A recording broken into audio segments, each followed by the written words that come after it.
Аль-Фараби. Сказка странствий. Поклажа грузится, купцы предвкушают прибыль. Аскелон, что на границе земли египетской, город богатый. Но караван Баши чернее тучи. 60 фарсахов от Дамаска, а с охраной беда.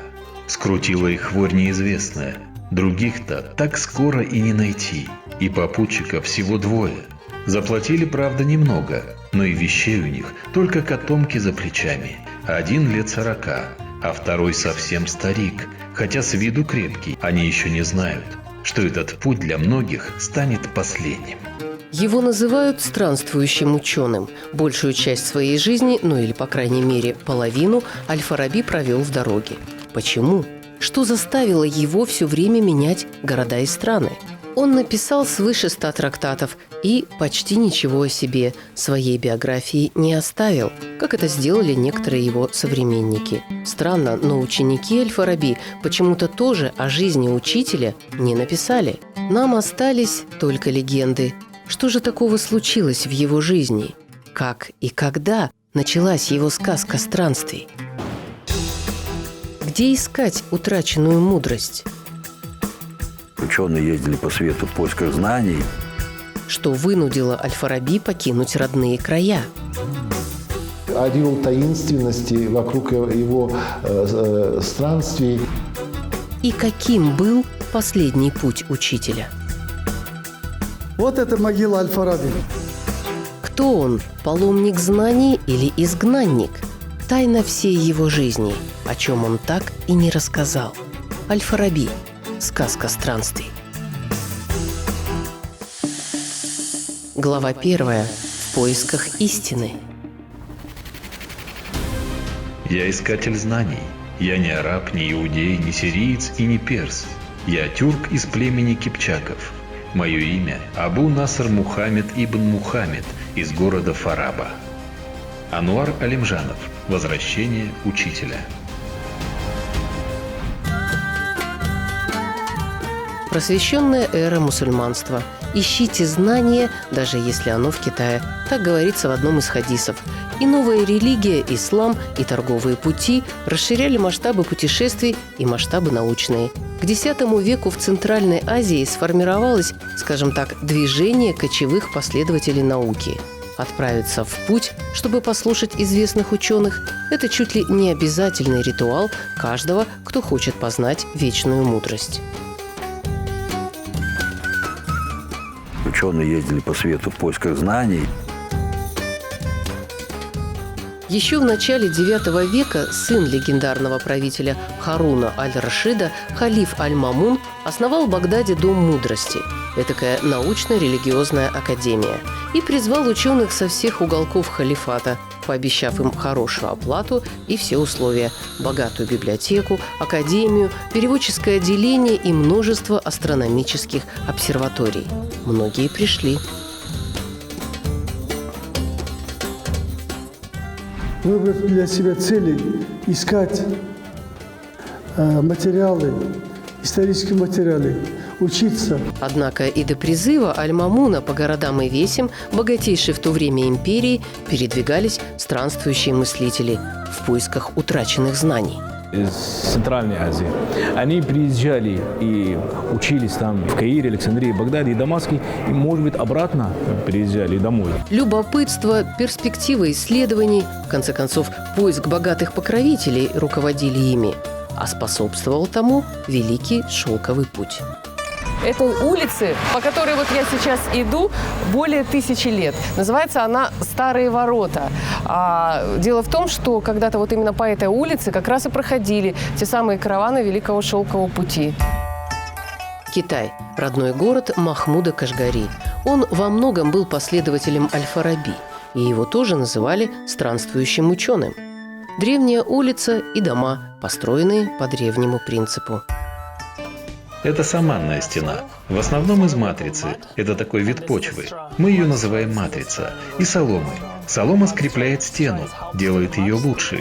И такие дома очень устойчивы к непогоде. Они могут простоять 5 и 6 сотен лет. Из Кашгара в Ферганскую долину, оттуда в Атрарский оазис и далее в Европу. Уходили в небытие государства, менялись правители, а караваны все шли. И любой путник мог примкнуть к этим неторопливым средневековым поездам из Китая, Египта, Индии. Огромное количество товаров не просто доходило до Европы, оно осваивалось, входило в обиход и развивалось в быту самой Евразии. Многообразие культур, научных достижений и рассказы о дальних странах – все это не могло не повлиять на Аль-Фараби. Но когда он покинул родной город? Одна из гипотез гласит, что лет в 20. Возможно, его отправили учиться. Если это так, то, скорее всего, Аль-Фараби не был единственным наследником и не был старшим сыном. В средние века, да и позже, считалось, что первенец должен наследовать дело отца и, соответственно, быть при нем. Так что юношу вряд ли бы снарядили на долгие годы в опасное путешествие за знаниями.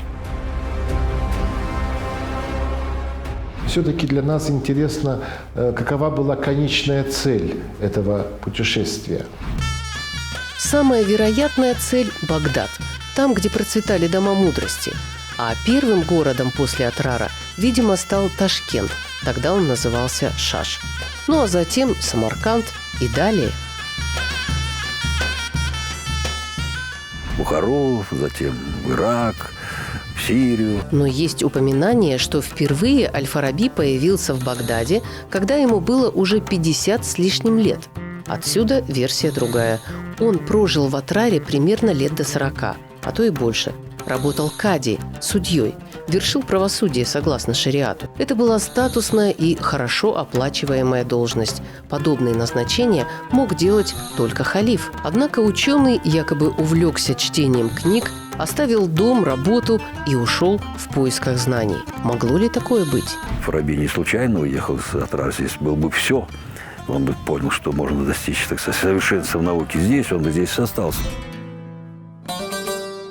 Не исключено, что сподвиг его на путешествие неизвестный философ-скиталец, с которым он познакомился в Атраре. Главные источники информации в то время – бродячие поэты, мыслители и просто путники, средневековые блогеры. А Великий Шелковый не только как интернет ныне, но и дорога новых технологий. Все артерии проходили через города в Средней Азии, которые сами по себе были передовыми центрами развития научной мысли, технологий и производства. Вот и Атрар в то время был передовым центром развития научной мысли. Были специальные такие города, как Атрар. И все ученые, они стекались в такие центры. И там они в одном месте вели свои обмен мнениями, споры научные на религиозную тему. Но Аль-Фараби все-таки ушел. Может, дело не только в науке и поиске знаний. Что могло произойти? Какие потрясения были в его жизни? Была ли семья у Аль-Фараби? Глава 2. Уроки жизни. И он увидел. Отец отбивался щитом и мечом от наседавших на него воинов. С искаженными злобой лицами они победно кружили над израненным Тарханом. То были предводители канаратовцев, служивших в атрарском войске под началом отца. Ануар Алимжанов. Возвращение учителя. Смерть отца, предположительно военачальника и эмира города Висидж, стала поводом к долголетним странствиям Аль-Фараби. Новым Тарханом, предводителем, назначен другой. Прежние друзья отвернулись, его мать якобы умерла, когда он был ребенком. Наследство сберечь будущий ученый не сумел, родной город стал чужим для него. Такова литературная версия писателя Алимжанова. И действительно, межплеменные распри, мятежи, убийства – не редкость в то время. Перевороты делали, да, восставали против этих правителей. В таком случае он, скорее всего, покинул родину молодым. Но, может, все было иначе, если предположить, что он жил в Атраре до 40 лет. И в то же время время неизвестно, была ли семья у Аль-Фараби. Жалпы Аль-Фараби бұл кісі былай басын қосып үйленбеген кісі. Оның басты мақсаты... Принято считать, что Аль-Фараби не был женат. Его главная цель в жизни – посвятить себя науке. Ғылымды өзіміздің ұрпақтарға толығынан бітіріп жазып кету. Так ли это? Часть его имени, так называемая кунья Абу-Наср. Ее, конечно, можно перевести как философское понятие – отец веры, победы, но чаще всего кунья это означало отец мальчика по имени Наср. На самом деле, конечно, он мог бы устроить свою жизнь. Возможно, семья у него все-таки была. И, по крайней мере, один ребенок. Согласно его трактатам, одинокий человек не может быть счастлив, а семья, по его мнению, одна из основ государства. И вряд ли Аль-Фараби оставил бы своих близких даже во имя науки. Отсюда следует печальный вывод – с его семьей что-то случилось. Вообще города восточные очень сильно отличались от городов западных, прежде всего чистотой. Да, чистотой. В каждом домах были вот такие вот тошнавы. Тошно это и есть как бы септики. В каждом домах для омовения всегда специальные эти вот гигиенические кувшины, тазики маленькие в домах были. И медицина была более развитой, в отличие от европейской. Но эпидемии все равно не редкость. В конце IX – начале X веков во многих странах бушевала оспа. Могла ли семья Аль-Фараби стать жертвой этой болезни? Кстати, впервые подробно описал оспу его современник, тоже странствующий философ Абу-Бакр ар-Рази. Считается, что именно он первым применил оспопрививание. Чего боялся ученый? Могли быть у него враги? Кто угрожал его жизни? Глава 3. Средь таинства идей. Ты знал братьев чистоты, ты был на их тайных беседах. Теперь соглядатые халифа могут схватить тебя и заковать в цепи, как сделали с ними. Ануар Алимжанов. Возвращение учителя. 35 километров от Мадрида, небольшой городок Ла-Навата, мост, сооруженный в эпоху арабского халифата, и древние развалины. В окрестностях города много вот таких вот каменных сооружений, которые лично мне напоминают остатки крепостной стены. Возможно, что так оно и есть. Когда был основан этот город, тоже не очень понятно. Скорее всего, произошло это во время арабского завоевания. Собственно, и Мадрид был основан во время правления эмира Кордовы Мухаммеда I, тоже в IX веке. Кордовский эмират – еще один интеллектуальный центр Средневековья, еще одно пристанище странствующих философов. Но был ли Аль-Фараби в этих местах? Упоминание об этом пока не обнаружено.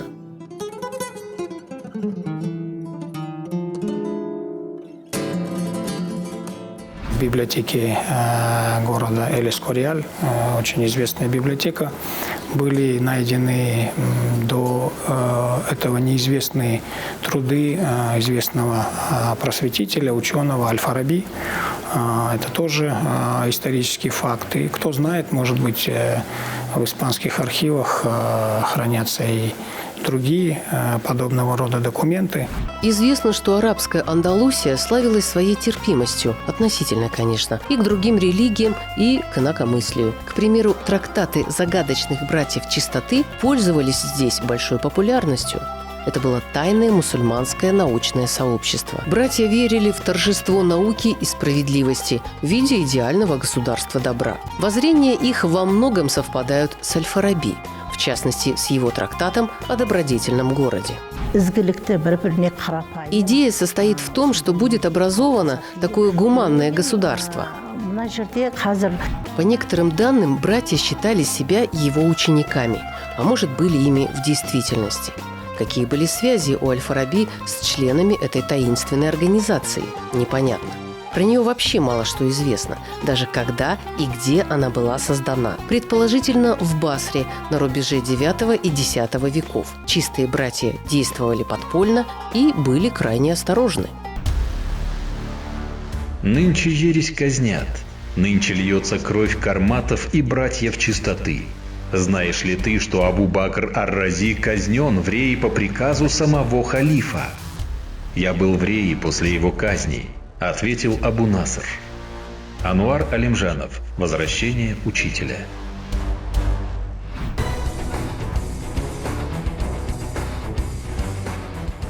От Мадрида до Атрара воинственные карматы – еще одни и, пожалуй, главные возмутители спокойствия в халифате. В 930 году они, напав на Мекку, похитили черный камень, который, по исламскому сказанию, находился в раю. Но Аль-Фараби карматом не был. Он был против войн и агрессии в любом виде.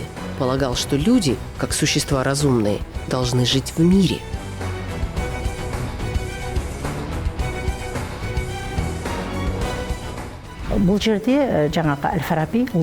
Согласно Аль-Фараби, все люди должны друг к другу относиться уважительно, по-доброму, с пониманием.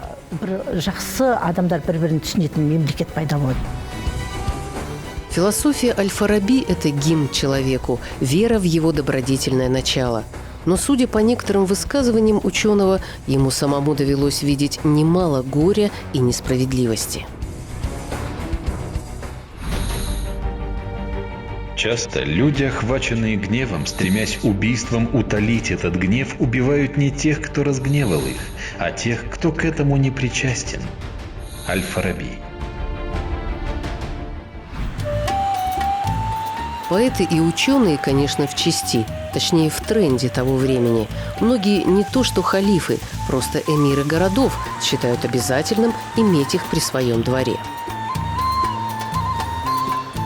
В самое время, когда восточные государства все поднимаются, и восточная культура, наук расцветает. Впрочем, мыслителей как превозносят, так и казнят. К примеру, Абу-Бакр ар-Рази, тот, что первые прививки от оспы делал, действительно скончался в Северном Иране. Но как? Неизвестно. По преданию ученого ударил по голове его же покровитель, наместник города Рей. Политические неурядицы, да и просто человеческий фактор никто не отменял. По мнению некоторых исследователей, непонимание большинства, зависть коллег и недоброжелательство власть имущих преследовало Аль-Фараби. Оказаться в ногу со временем, а еще и опередить это время, конечно, это стоило личной большой отваги, с одной стороны, но и оборачивалось огромной личной трагедией для таких людей. Математик Аль-Хорезми покидал свой край, разрушенный после арабского нашествия. Врач Ибн Сина уехал из Бухары, когда в государстве саманидов начались беспорядки. У многих для странствий имелись причины. Какие же все-таки были у Аль-Фараби? Поэтому ореол таинственности вокруг его странствий.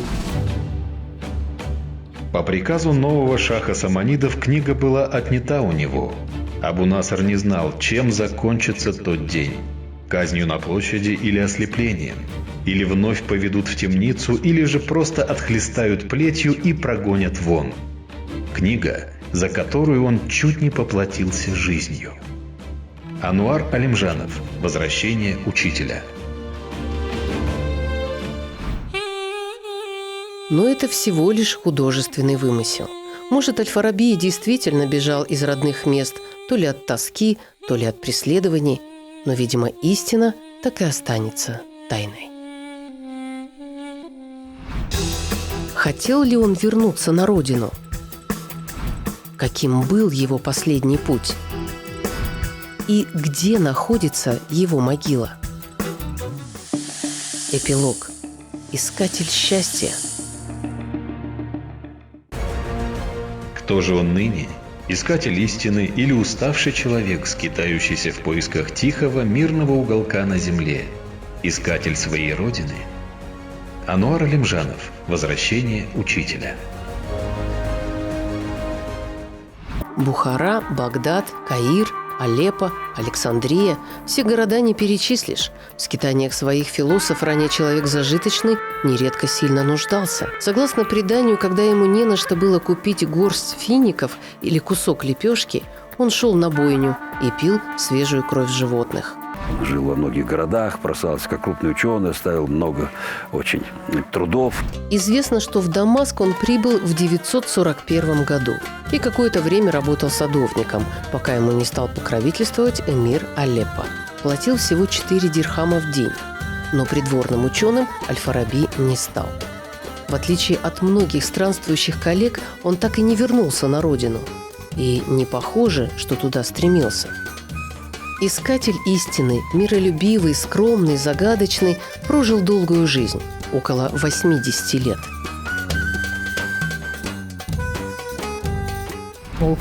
Он до самой своей смерти жил один. Это сейчас от сирийского Дамаска до израильского Ашкелона 5 часов на автомобиле. А в X веке 60 фарсахов – несколько дней, да и небезопасно.